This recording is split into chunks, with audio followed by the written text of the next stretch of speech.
bokoto yango ebani magazine bino Indusa Mag magazine pesa bino information kitoko a mointe elenge a mointe supu a mointe mbote Kinshasa mbote Brazzaville mbote mokili mobimba bisika na spozwami pona kolanda magazine bino Indusa Mag to fongola bantango na biso mokola lelo pona ko semno que chef de l'état Félix Antoine Tshisekedi Tshilombo Fachi Béton le développeur du système azalaki a rendaki ba hommage na cérémonie ya Génocoste de Salamaki kuna na commune ya Lingwa lekana ndeni bolanda reportage oyo ya Becker Makontela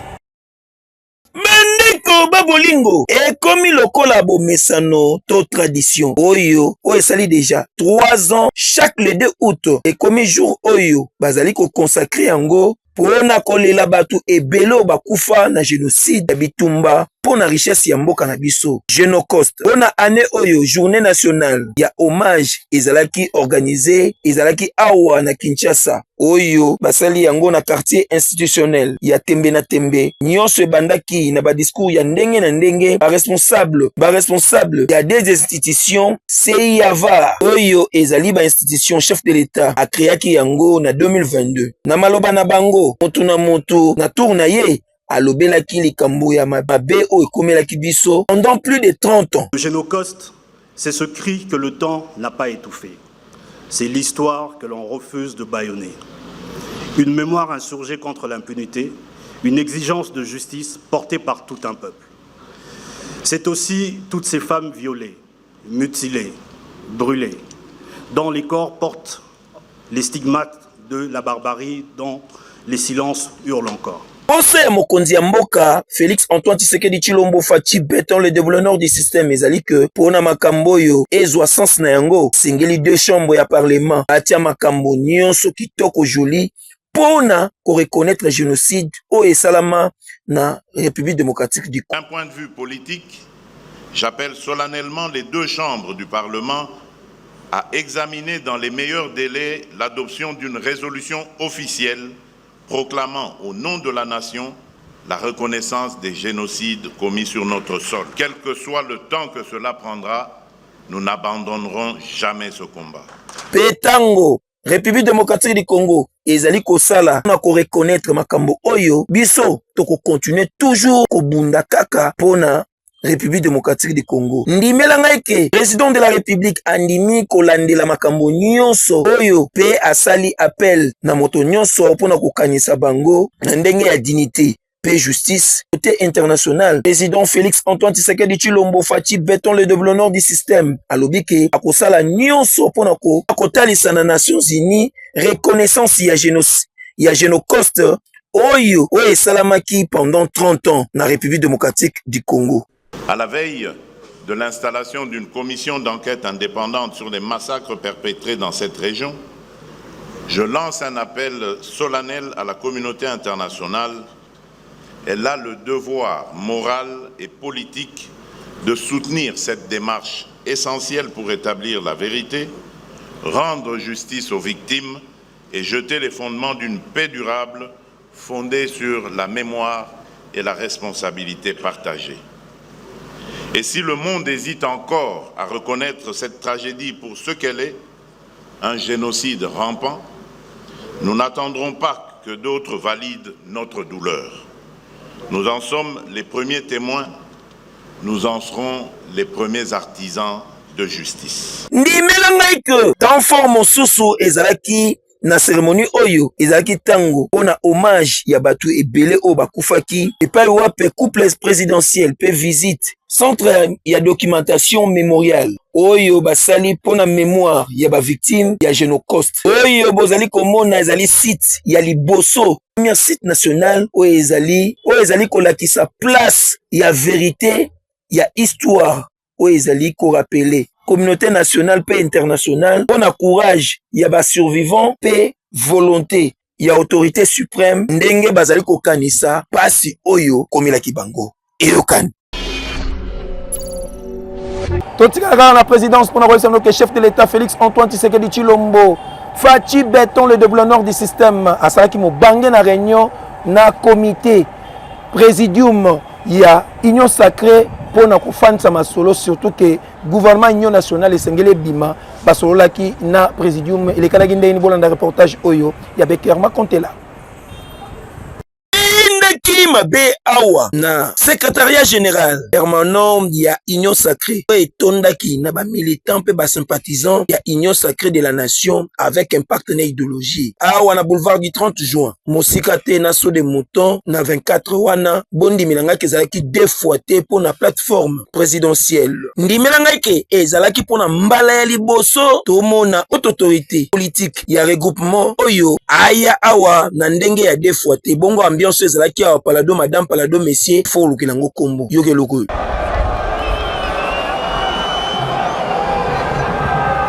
Félix Antoine Tshisekedi Tshilombo Fachi Béton le déboulonneur du système, président de la République, Oyo ayaki ko-présider mo bange na réunion stratégique ona banger politique ya sika ona retour ya paix information ya gouvernement peli susu ko fandisa plateforme présidentielle kitoko joli liboso ya ba tête ya présidium ya Union Sacrée na ndenge ya défoité Oyo autorité politique azongisaki bango nyonso na vision na ye ya Union Sacrée pona kolobake tango basalaki yango ezalaki pona kotonga mboka ya kitoko pe ya makasi na kati ya Afrique. Le chef de l'État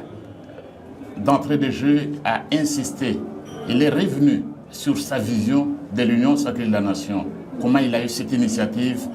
Il fallait créer une Union Sacrée de la Nation, rassembler les Congolaises et les Congolais de tous bords autour de lui pour travailler ensemble et bâtir au cœur de l'Afrique un pays puissant et une nation prospère. Il est revenu là-dessus. Il est revenu sur l'unité et la cohésion au sein de la plateforme présidentielle, de la majorité présidentielle. La cohésion qui est nécessaire pour que nous puissions tous ensemble, derrière le chef de l'État, l'aider à remplir la vision qui est la sienne, qui a été la sienne. La majorité, l'Union Sacrée, va soutenir totalement le gouvernement qui sera mis en place dans les heures qui viennent. Le peuple congolais saura qui compose ce gouvernement de son Excellence Félix Antoine Tshisekedi Tshilombo, un gouvernement qui va travailler dans l'intérêt de notre peuple, ce gouvernement qui va travailler dans la matérialisation de la vision de son Excellence Félix Antoine Tshisekedi Tshilombo, président de la République, chef de l'État et haute autorité politique de l'Union Sacrée. Boyoki, bomoni, bondimi, ndimbela ngai ke a membre nyonso ya Union Sacrée basepelaki makasi na makanisi ya haute autorité politique pona ba effort nyonso azali kosala ya diplomatie oyo ememi kimia na est ya République démocratique du Congo et arasuraki bango grâce ya majorité oyo ozali na yango pe ememi ba accord oyo eye na parlement pe tant fort mosusu ezaki lisusu pona ko renforcer cohésion ezala lisusu makasi entre ba membres pe ba orientation ya action pona avenir ya mboka ya kitoko makasi pembeni ya mokonza mboka Félix Antoine Tshisekedi Tshilombo Fachi Béton le déboulonneur du système. Dans les bons pona kosukisa na présidence esengeli koyeba ke mokonza mboka chef de l'État Félix Antoine Tshisekedi Tshilombo Fachi Béton le déboulonneur du système ayambaki artiste et musicien rumbiste Samangwana pona masolo nini pona médaille oyo bapesaki ebolanda reportage oyo ya Becker Makontela ndeko babolingo koyoka lisusu rumba originaire elongo na grand chanteur ya Congo Kinshasa Brazzaville pe Angola oyo azalaki na posa ya artiste congolais d'origine angolaise, Samangwana, bakiselaka le grand chanteur de mon pays, parmi ba légende, oyo, afande sa rumba congolaise nandenga mukiete, ayambamaki awa na cité de l'Union africaine, et pas ya président de la République Félix Antoine Tshisekedi Tshilombo Fachi Béton le déboulonneur du système, oyo azalaki accompagné na ambassadeur ya Angola accrédité awa na République démocratique du Congo. Samangwana ayaki pona, remercier liboso, chef de l'État Félix Antoine Tshisekedi Tshilombo Fachi Béton le déboulonneur du système na ndenge azwaki médaille d'or avec impact na idéologie na kobima na ye Samangwana la légende la rumba congolaise azanga malobate alobaki boyi d'arriver à Kinshasa pour remercier le président de la République du geste qu'il avait fait quand on avait envoyé une médaille d'or à mon intention par l'ambassadeur Kalala. La surprise était tellement grande. Et c'est pourquoi je me suis dit, arrivé à Kinshasa, je dois rencontrer le président pour lui dire merci. Merci au Congo. Ce que j'ai découvert en lui, c'est un grand mélomane, parce qu'il m'a rappelé des choses que moi-même j'ai oubliées, des choses de mon parcours artistique, surtout avec l'Ok Jazz, l'African Jazz, avec tout ce qu'on a fait avec les Simaro. Et il m'a même rappelé un morceau Waka Waka que j'avais enregistré à Paris, que moi-même j'ai oublié. Alors je lui ai promis que je veux refaire ce morceau, rien que pour le plaisir de mélomane congolais. Ma formation que j'ai eue, mon initiation plutôt, chez Tabouley et Franco, m'a permis de traverser toute l'Afrique noire et d'essayer de planter partout où je suis passé la rumba congolaise en langue locale partout où je suis passé. Je crois que c'est mission accomplie. Maintenant, je rentre en Afrique et je dois concrétiser ma carrière là où je l'avais commencé, c'est-à-dire les Congolais d'ici et de Brazzaville, les Angolais, les Gabonais, les Camerounais vont revivre la rumba originelle qui n'existe plus parce que leurs acteurs sont un peu fatigués. Mais moi, avec 1 heure de marche par jour, je peux tenir encore 10 ans. Je dis à M. le Président, si on peut me donner l'occasion, surtout comme la ministre de la Culture est quelqu'un qui connaît bien la culture, je crois qu'on va vous donner des avant-goûts de ce que nous voulons faire ici à Kinshasa.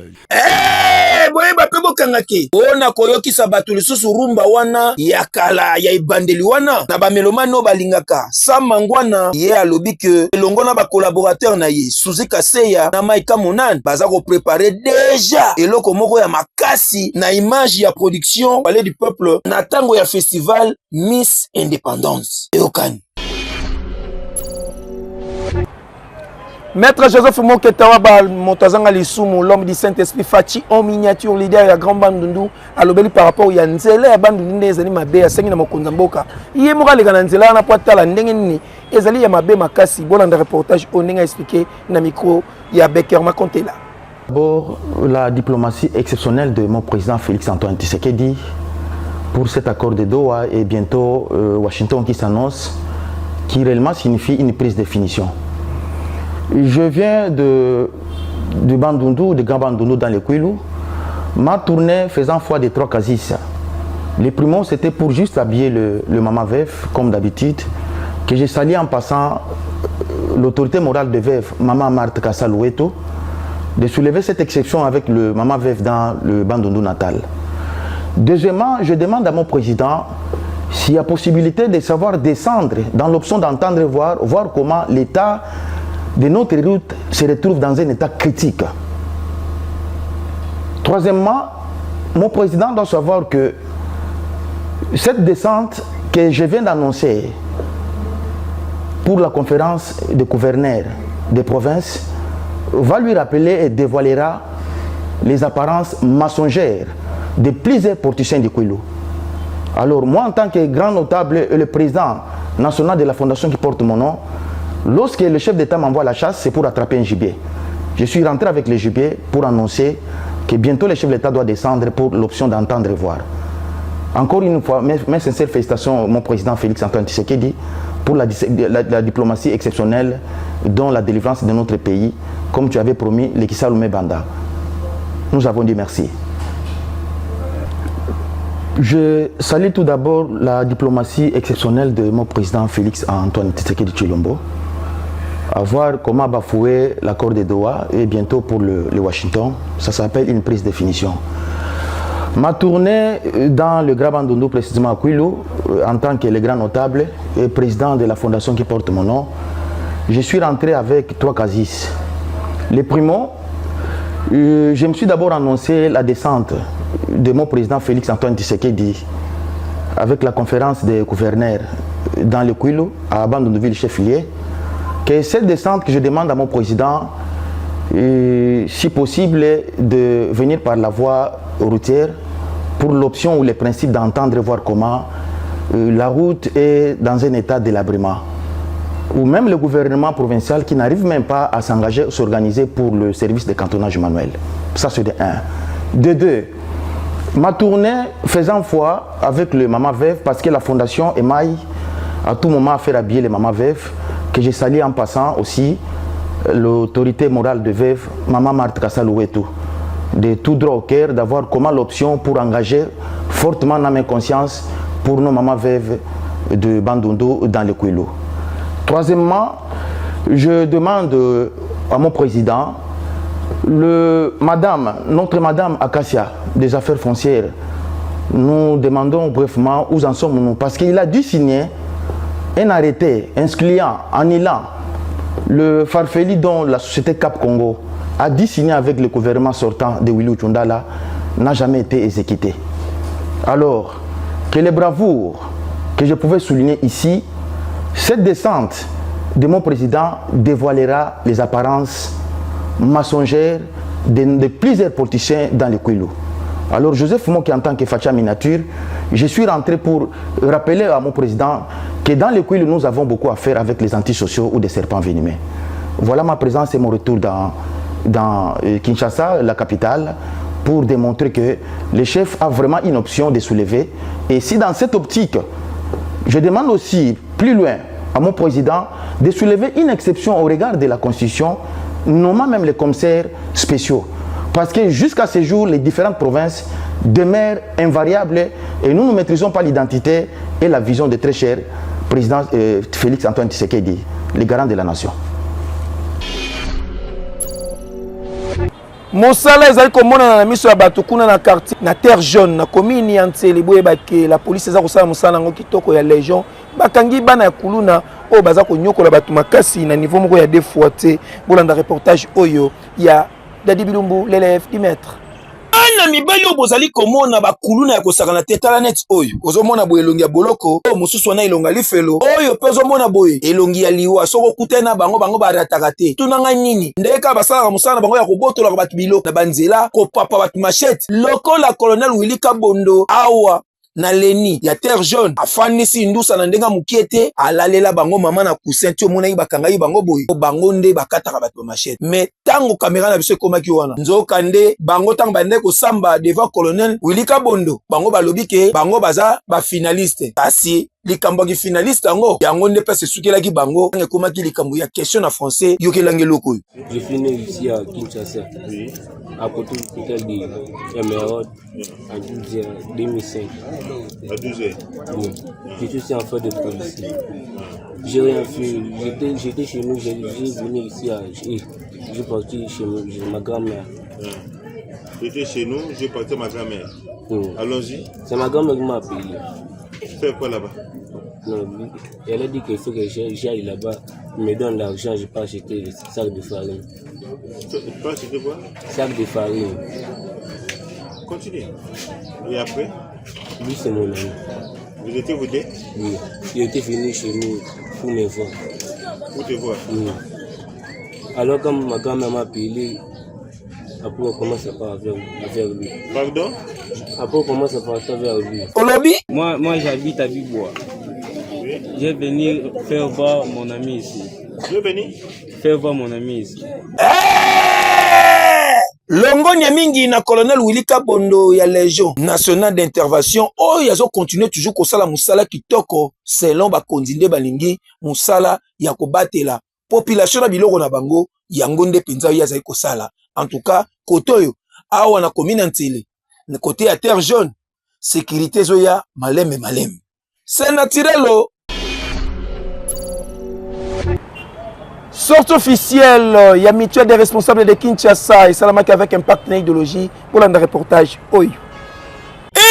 Qui m'a bien mon samedi 19 juillet 2025 à la salle La Rosie na Binza Ozone na commune Ngalema pour na mubangi na sortie officielle ya mutuelle des responsables de Kinshasa oyo ekumba maka na président na yango Michel Lukusa Ilunga le charismatique oyo tomonaki ba invité ya ndenge na ndenge bazalaki wana oyo tomonaki lokola délégation ya makasi ya mutuelle des responsables ya Brazzaville oyo ekumba maki epai ya président international ya mutuelle des responsables oyo azalaka na Paris ezalaki yenani Monsieur Michel Fila le patriarche pe tomonaki présence ya la reine internationale ya mutuelle des responsables ye azalaka na Bruxelles Madame Arlette Mbenzu mwasi mondele na ndenge ya defoite pe lisusu na présence remarquable pe remarqué ya le sage international Monsieur Gérard Die bondi melangai ke ezalaki somo opesi mbwambwa be po nyonso ebandaki tango président international ya mutuelle des responsables Monsieur Michel Fila oyo abandaki nanu ko remercier bato nyonso o bazaki na kati ya salle pour na présence na bango pe lisusu atalisaki tina ya mutuelle des responsables o ezali mosala nango ezali ya koedane entre biso na biso, c'est-à-dire amour, fraternité pe partage ezali makasi mingi ya ko assister moto nyonso tango azali na problème ya ko kabola mwa muke tango likambo ezali soki pe ezali likambo ya feti en tout cas toko sepela elongo pe soki ezali likambo ya pasi toko kabola pasi elongo sima nango ayaki kopesa diplôme de mérite na Monsieur Lionel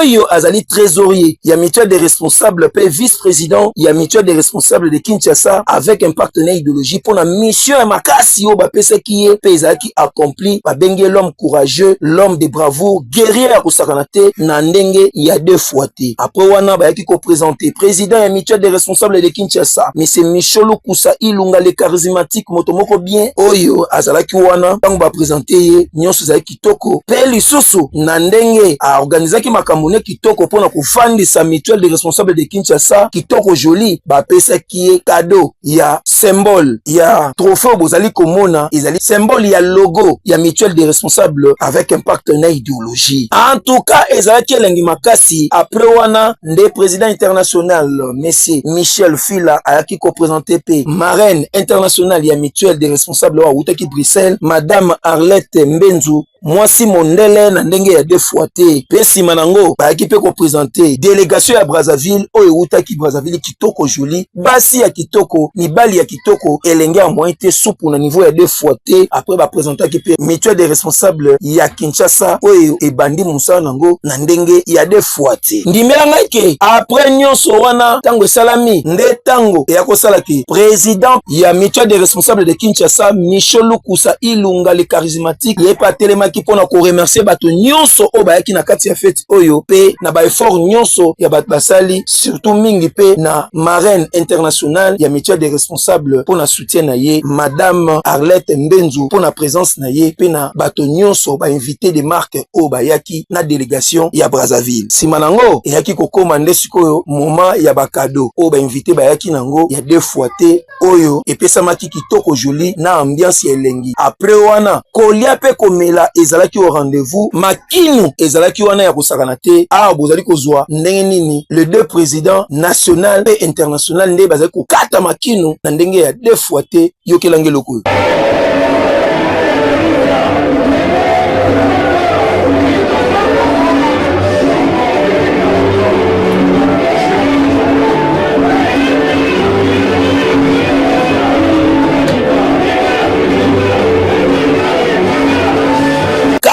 lokola na kati ya délégation ya Brazzaville ezali na membre moko ya mutuelle des responsables oyo azali pe chanteuse ayembaka kitoko joli ya mointe ndimelangaki bapesaki espace oyo apalolaki pe bato basepelaki na banzembo kitoko boye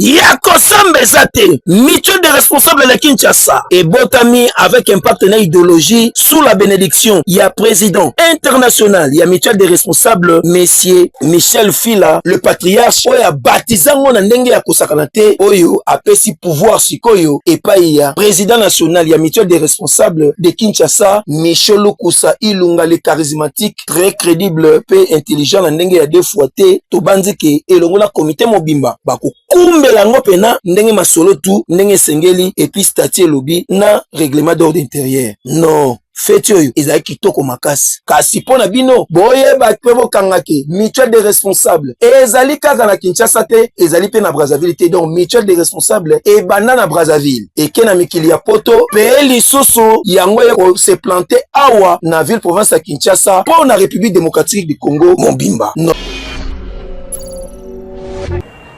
Ba criminel ba kotelaki population ba koteli batu kuna na commune Masina quartier 3 esali pasi pe mawa ba yibi biloko ba buki bandako ya batu bolanda reportage oyo ya Dadi Bilumbu l'élève du maître. Esali pasi pe mawa na o esalami awa na commune Masina quartier 3 na avenue Loasa bondi melangai ke ti bozomona ba madusoyo eza nango chantier te kasi ezali nde bakuluna bakotelaki bafamille moko awa na kati ya lopango oyo babuki ba porte ba mire ndenge bozali komona palado madame palado monsieur heureusement ke moto akufi te kasi ntango bakotaki basasi nde bato mpo bamosusu baza na hôpital bamosusu oyo bazalaki awa bapesaki bambongo baperdre biloko ebele bacombo ekei batelevizio biloko ya ndenge na ndenge oyo bapesaki eloko te bamonaki nde makambo na bango bacriminel bakotaki ame arme bazwa kobuka bamire epi basasi ebetamaki awa tala kutu badeshe nango yango oyo ntango kamera na biso ekomaki wana ya kosamba eza te yoka bango monde baexplike awa sécurité ezate mama na mwana bamema baviole mama bazo mwana bakende na ye batelemi basoda babeta masasi ya zoloba eloko te basala eloko te baoya pete basoda baye koya a ba 4 heures bato basi basali musala na bango babimi bakei eloko pe bazia malonga ezalaki te bayaka mpo baboma bana mibali bakuti bango pete awa ata bino moko boye tofanda lisusu te mokolo lupango baperdre biloko na butu toyoka bacriminel bakotiawa bakotali banzo buka bayebisi biso bouclage so te biso papa toana biso na eloko te toyaka biso misato toana na eloko te bouclage oyo babuki mpena bakoteli biso babendi biso batie biso na nini na porte wana mosusu banzo obeta biso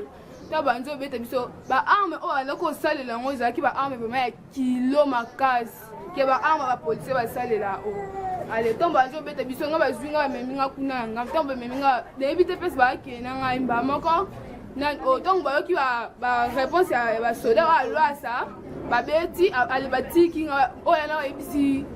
oyo mosusu alanda komema ngai oyo tokende afingi kutu betise ntango afingi betise mpe batiki nga mama banzi olukanga awa ti naye mbangu na yo okota en dehors nango na nde babetaki sheri na nga betaki ye kutu nini ya monduku awa ayibobeta mosusu mwana na nga mosusu ya mwasi wana ndenge bale kotumisika elakisa baparent chambre na bango eza na kote mosusu par rapport na chambre na biso ifo kotala bazalaki en tenue civile ou bien bazalaki en uniforme oyo nga namonaki bazalaki na tenue civile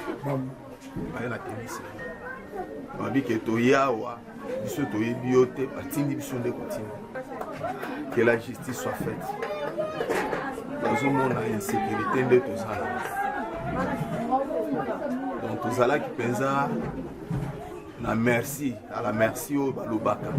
ya bacriminel pourtant bakoteli nga na chambre babi ke bacriminel oyo boyokaka biso ye biso nde moto toyebi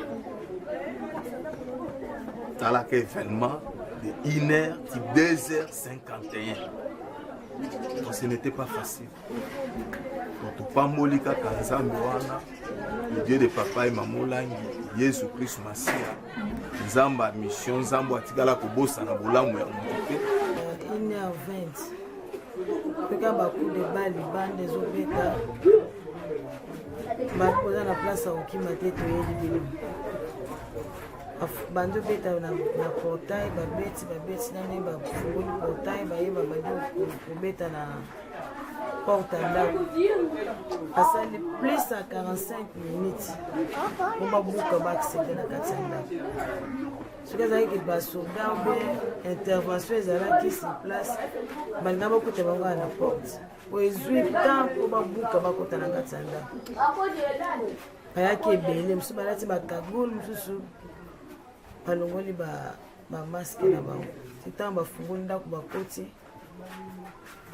mposa na bango ezalaka bayelaki sheri na nga na présente bango moto so boza na besoin moto so boza na besoin nibozwa biloko so bokozwa me botika biso envie abi toyeli moto de toyete biso toye kaka tokoma mobali asali nini osoki ye te kopesa 10 000 dollars oza na 10 000 dollars te bopesa 5 000 dollars